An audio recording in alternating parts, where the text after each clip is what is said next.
Welcome to sauce TV. నేను మీ ఆబిద్ హుస్సేన్.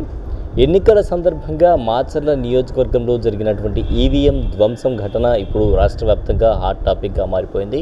అసలు పిన్నెల్లి రామకృష్ణారెడ్డి ఇలా ఎందుకు బిహేవ్ చేశారు, నిజంగానే ఈవీఎం ధ్వంసం చేసినటువంటి ఘటనలో పిన్నెల్లి విషయంలో అరెస్ట్ జరిగిందా లేదా అనేటువంటి చాలా వరకు సందేహాలు ఉన్నాయి. అయితే ప్రధానంగా తీసుకుంటే పిన్నెల్లి ఈవీఎంని ధ్వంసం చేసేటువంటి వీడియో ఒకటి వైరల్గా మారింది.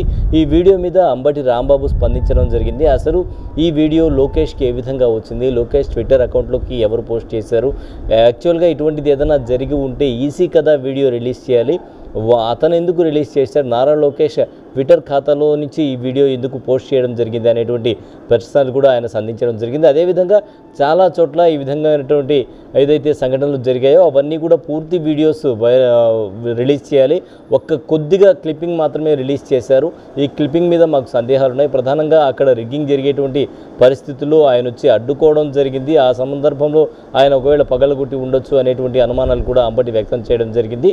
అదేవిధంగా చాలా చోట్ల రిగ్గింగ్ జరిగింది అని చెప్తూ ఉన్నారు. మొత్తం వీడియోస్ అయితే రిలీజ్ చేయాలి, ఎక్కడెక్కడ ఈవీఎంలు ధ్వంసం జరిగాయో ఆ వీడియోస్ అన్నీ కూడా ఎవరెవరు పగలగొట్టారు ఇవన్నీ కూడా మొత్తంగా విడుదల చేయాలి అని చెప్పి కూడా ఆయన చెప్పడం జరిగింది. అదే విషయంలో వైసీపీ నేత కాసు మహేష్ కూడా స్పందించడం జరిగింది. ఆయన కూడా ఏదైతే మాచర్లలో జరిగినటువంటి ఫుల్ వీడియో రిలీజ్ చేయాలి అని చెప్పి చెప్తూ ఉన్నారు. ఆయన కూడా పిన్నెల్లికి అండగా నిలుస్తూ ఉన్నారు. సో మొత్తం మీద ఈ సంఘటనలన్నీ జరుగుతున్న నేపథ్యంలో ఒకవేళ పిన్నెల్లి అరెస్ట్ అయితే 7 సంవత్సరాల వరకు శిక్ష పడేటువంటి అవకాశం ఉంది అని చెప్పి కూడా సోషల్ మీడియాలో వార్తలు వచ్చాయి. అదేవిధంగా ఈసీ నిబంధనల ప్రకారం ఇలా జరిగేటువంటి అవకాశం ఉంది అని చెప్పి చెప్తూ ఉన్నారు.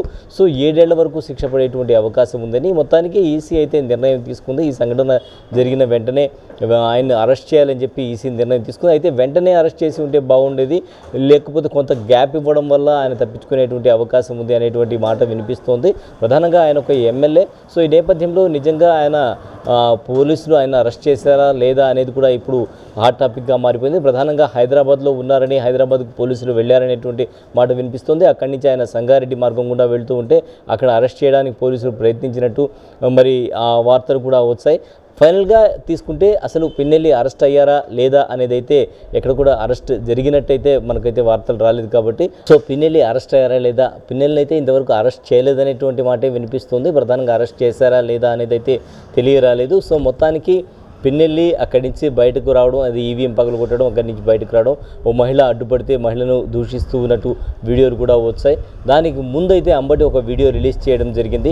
సో దీంట్లో వైసీపీ కార్యకర్తల్ని లోపలికి అనుమతించకపోవడం, వైసీపీ ఫేవర్గా ఉండేటువంటి వ్యక్తులు ఎవరైతే ఓటు వేయడానికి వెళ్తూ ఉన్నారో అటువంటి వాళ్ళని లోపలికి కొంతమంది టీడీపీ కార్యకర్తలు అడ్డుకున్నారు, అనుమతించకపోవడం వల్లనే పిన్నెల్లి ఆ విధంగా స్పందించారు అంటూ కూడా ఆయన ఒక వీడియో కూడా రిలీజ్ చేయడం జరిగింది. మొత్తానికి ఈ ఎపిసోడ్ కూడా ఏపీ మొత్తం కూడా హాట్ టాపిక్గా మారింది. ఏం జరిగింది ఏంటి అనేది తెలియకపోయినా కూడా మొత్తానికి ఈవీఎం ధ్వంసం చేసేటువంటి వీడియో అయితే బయటకు వచ్చింది.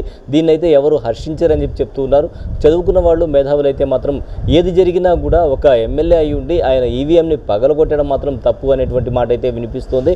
మరోవైపు పిన్నెల్లి గన్మ్యాన్ని కూడా అదుపులోకి తీసుకున్నట్టయితే మనకు తెలుస్తోంది. పిన్నెల్లి ఫోన్ సిగ్నల్స్ ద్వారా ఆయన్ను అరెస్ట్ చేసేటువంటి ప్రయత్నం అయితే జరుగుతున్నాయి అనేటువంటి వార్తలు వస్తున్నాయి. మొత్తానికి పిన్నెల్లి అరెస్ట్ అయ్యారా లేదా అనేది అయితే ఇంకా బయటకు తెలియదు. సో మొత్తానికి ఏం జరగబోతోంది ఏపీలో పిన్నెల్లి రామకృష్ణారెడ్డి విషయంలో అనేటువంటిది అయితే ఏపీ మొత్తం కూడా హాట్ టాపిక్గా మారిపోయింది.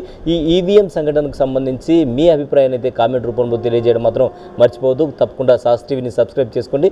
ఇలాంటి మరిన్ని వీడియోస్ అయితే అందిస్తూ ఉంటాం. కెమెరామ్యాన్ వంశీ కృష్ణారెడ్డితో హుసేన్, సాస్ టీవీ, నెల్లూరు.